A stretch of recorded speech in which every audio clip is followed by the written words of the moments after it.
ఎన్నికలకు ముందు చంద్రబాబు ఏం చెప్పారు? ముఖ్యమంత్రిగా గద్దెనెక్కిన తర్వాత ఏం చేస్తున్నారు? ఎప్పుడెప్పుడు ఏ హామీలు ఇచ్చారు, వాటిని ఏ మేరకు అమలు చేశారు అనే విషయాలను వైఎస్ఆర్సీపీ ప్రజల్లోకి తీసుకెళ్తుంది.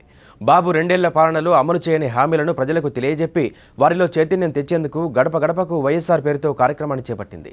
దీని ఇడుపులపాయ నుంచి వైఎస్ జగన్ ప్రారంభించారు.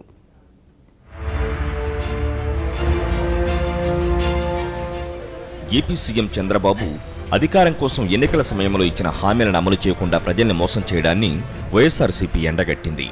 2013 చంద్రబాబు పాదయాత్ర ముగింపు సభలో రైతు, డ్వాక్రా మహిళల రుణాలు మాఫీ చేస్తామని గద్దెనెక్కిన విషయాన్ని గుర్తు చేశారు. రుణమాఫీతో పాటు ఇంటికో ఉద్యోగం, లేకపోతే నిరుద్యోగ భృతి అంటూ ప్రజల్ని బాబు మోసం చేశారు. అయితే బాబు ఇచ్చిన హామీల్లో అమలు చేస్తున్నవి, అమలు చేయని వాటిపైనే వైఎస్ఆర్సీపీ కరపత్రాల్ని ముద్రించింది.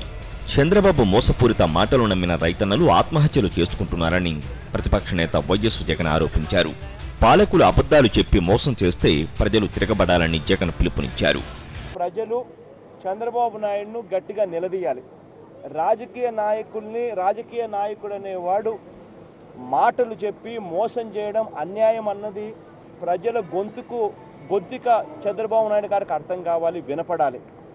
అబద్ధాలు చెప్పి రాజకీయ నాయకుడు మోసం చేసినాడు అని అంటే ప్రజలు నిలదీస్తారు అన్నది చంద్రబాబు నాయుడు గారికి అర్థం కావాలి. ఏ రాజకీయ నాయకుడైనా కూడా ఇది చేయకూడదు, ప్రజలను మోసం చేసే కార్యక్రమం జరగకూడదు, అబద్ధాలు చెప్పకూడదు, అబద్ధాలు చెప్పి మోసం చేయకూడదు అన్నది ఈ రాజకీయ వ్యవస్థలో మార్పు తీసుకొని రావాలి.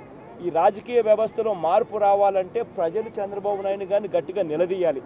ఎన్నికలప్పుడు ఎందుకు ఈ మాదిరిగా అబద్ధాలు చెప్పావు, ఇవాళ ఎందుకు చేయడం లేదు అని చెప్పి ప్రజలు నిలదీయాలి. ఇలా చంద్రబాబు నాయుడు గారిని ప్రజలు నిలదీయకపోతే రేపొద్దున ఇదే చంద్రబాబు నాయుడు గారి మోసం ఇంత అంతా ఉండదు. రేపొద్దున ఈ మోసాలు ఇంతటితో ఆగిపోవు.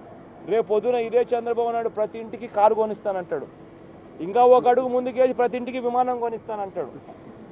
ఈ మోసాలు నిజంగా ఆగాలి. రాజకీయాలలో ఉన్నప్పుడు ఏ నాయకుడైనా కూడా నోట్లో నుంచి ఒక మాట చెప్తే ఆ మాట జరుగుతుంది అన్న నమ్మకం ప్రజలకు రావాలి. 100 ప్రశ్నలతో తయారు చేసిన కరపత్రాన్ని ప్రజలకు ఇవ్వనున్నారు.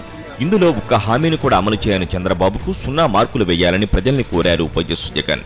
సీఎం హోదాలో చంద్రబాబు విచ్చలవిడిగా అవినీతికి పాల్పడుతున్నారని వైఎస్ జగన్ ఆరోపించారు. అధికారంలోకి వచ్చిన 2 ఏళ్లలో 1,45,000 కోట్ల అవినీతికి పాల్పడ్డట్టుగా తేలిందన్నారు. ఎన్నికలకు ముందు చంద్రబాబు నాయుడు ఏం చెప్పారు? రైతు రుణాలన్నీ బేషరతుగా పూర్తిగా మాఫీ చేస్తామన్నాడు. ఆయన అన్న మాటలే. ఎప్పుడన్నాడు? 2013 ఏప్రిల్ 27న డేట్తో సహా ఆయన అన్న కోర్టు నెల రోజుల్లో బ్యాంకుల్లో పెట్టిన బంగారం విడిపిస్తానన్నాడు. ఎప్పుడన్నాడు? ఆయన అన్న డేట్లతో సహా ఆయన మాటలే వరబాటమి.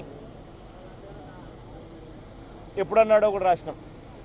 డ్వాక్రా రుణాలు పూర్తిగా మాఫీ చేస్తామన్నాడు. ఎప్పుడన్నాడో. ఇంటికో ఉద్యోగం ఇవ్వకపోతే 2,000 రూపాయలు ప్రతి ఇంటికి. ఎప్పుడన్నాడో. 3 సెంట్ల స్థలం ప్రతి ఒక్కరికి 1,50,000తో ఇల్లు అందరికీ కట్టిస్తామన్నాడు. ఇలా చంద్రబాబు నాయుడు ప్రత్యేక హోదా 5 ఏళ్ళు కాదు 10 ఏళ్ళు ఇప్పిస్తానన్నాడు. ఎప్పుడన్నాడు? చంద్రబాబు నాయుడు అన్న మాటలు ఏమిటి? ఆయన ఏం చేస్తూ ఉన్నాడు? ఇవాళ ఆయన చేస్తూ ఉన్న మాటలు అబద్ధాలు మోసంగా తయారై ప్రజలు ఇబ్బందులు పాలై ఆత్మహత్యలు చేసుకుంటా ఉన్న పరిస్థితి. సీఎం చంద్రబాబు పాలనకు ప్రజలే మార్కులు వేయాలని ఇంటికో కరపత్రాన్ని అందజేశారు. చంద్రబాబుకు ఒక్కటంటే ఒక్క మార్కు కూడా ప్రజలు వెయ్యలేదు. జనం నిలదీస్తారనే భయం ఉంటే రాజకీయ నేతలు తప్పుడు వాగ్దానాలు చేయరని జగన్ చెప్పారు.